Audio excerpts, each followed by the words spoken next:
ოკუპაციის დასაწყისი და ჩინეთის იმპერიის დასასრული.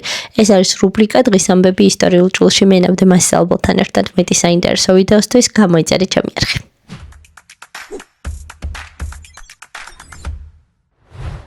1921 წლის 12 თებერვალს საბჭოთა რუსეთის მე-11 არმია სომხეთის მხრიდან საქართველოს თავს დაესხა.